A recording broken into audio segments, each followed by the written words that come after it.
కమలం వెలిగిపోతోంది. కాషాయదండు సంబరాలు అంబరాన్ని అడ్డుతున్నాయి.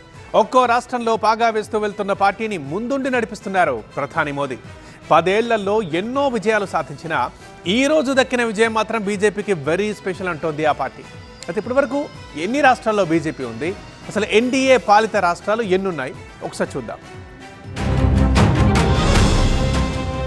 దేశంలో బీజేపీ హవా నడుస్తుంది. కేంద్రంలో బీజేపీ అధికారంలోకి వచ్చి 11 ఏళ్లు గడుస్తున్నా బీజేపీ గ్రాఫ్ పైపైకి వెళ్తోంది తప్ప ఇప్పట్లో తగ్గేలా కనిపించడం లేదు.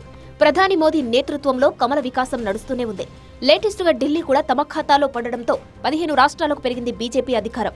ఎన్డీఏ కాకుండా కేవలం బీజేపీ 15 రాష్ట్రాల్లో సత్తా చాటింది. ఎన్డీఏ కూడా కలుపుకుంటే 19 రాష్ట్రాల్లో బీజేపీ ఉంది. ఢిల్లీలో విజయానికి ఎన్నో కారణాలున్నాయి. బీజేపీ ఆ ప్రభుత్వంపై అలుపెరగని పోరాటం చేయడం వల్ల ఈ విజయం సాధ్యమైంది. అయితే బీజేపీ రాష్ట్రాల్లో ముఖ్యంగా రాజస్థాన్లోనూ అదే విధంగా గెలిచింది. 2023లో బీజేపీ నుంచి భజన్ లాల్ శర్మ సీఎం అయ్యారు. ఛత్తీస్గఢ్లో విష్ణుసాయి డియో ఆధ్వర్యంలో 2023లో ప్రభుత్వం ఏర్పాటు చేసింది. ఉత్తరప్రదేశ్ సీఎంగా యోగి ఆదిత్యనాథ్ 2 టర్ములుగా గెలుస్తూ వచ్చారు. 2 ఏళ్లలో ఆ రాష్ట్రంలో ఎన్నికలు రానున్నాయి. ఇక ఉత్తరాఖండ్లో ధామీ ప్రభుత్వం నిరాటంకంగా కొనసాగుతుంది. మహారాష్ట్రలో గతేడాది దేవేంద్ర ఫడ్నవీస్ ప్రభుత్వం కొలువుదీరింది. పొత్తులోనే అయినా బీజేపీకి అత్యధిక సీట్లు వచ్చాయి. ఇక మధ్యప్రదేశ్లో వరుసగా బీజేపీనే ప్రభుత్వాలను ఏర్పాటు చేస్తూ వచ్చింది.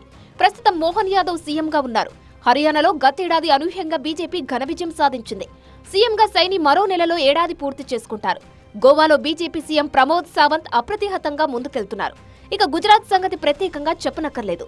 మోదీ పగ్గాలు చేపట్టిన దగ్గర నుంచి బీజేపీ ఓటమి ఎరుగలేదు. ప్రస్తుతం భూపేంద్ర పటేల్ సీఎంగా ఉన్నారు.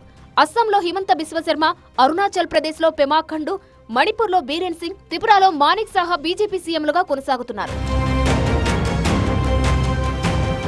ఇక బీజేపీ మిత్రపక్షాలైన ఎన్డీఏ పార్టీలు కూడా పలు రాష్ట్రాల్లో పాలిస్తున్నాయి. వాటిలో ఏపీనే ప్రధాని. గతేడాది జరిగిన ఎన్నికల్లో టీడీపీ, జనసేన, బీజేపీ పార్టీలు సంయుక్తంగా ప్రభుత్వాన్ని ఏర్పాటు చేశాయి. సీఎంగా చంద్రబాబు మరో 4 నెలల్లో ఏడాది పూర్తి చేసుకుంటారు. ఇక బీహార్లో నితీష్ కుమార్ కూడా ఎన్డీఏలో ముఖ్యమైన భాగస్వామి. ఆయన జేడీయూ చీఫ్ గా, బీహార్ సీఎంగా 2 దశాబ్దాలుగా పలుమార్లు గెలిచారు. నార్త్ ఈస్ట్ లో మిజోరం తప్ప అన్ని బీజేపీ, ఎన్డీఏ రాష్ట్రాలే. పుదుచ్చేరి కూడా ఎన్డీఏ ఖాతాలో ఉంది. అయితే దక్షిణ భారతంలోనే 5 రాష్ట్రాలకు 4 రాష్ట్రాల్లో ఎన్డీఏ ఇతర పార్టీలే పాలిస్తున్నాయి.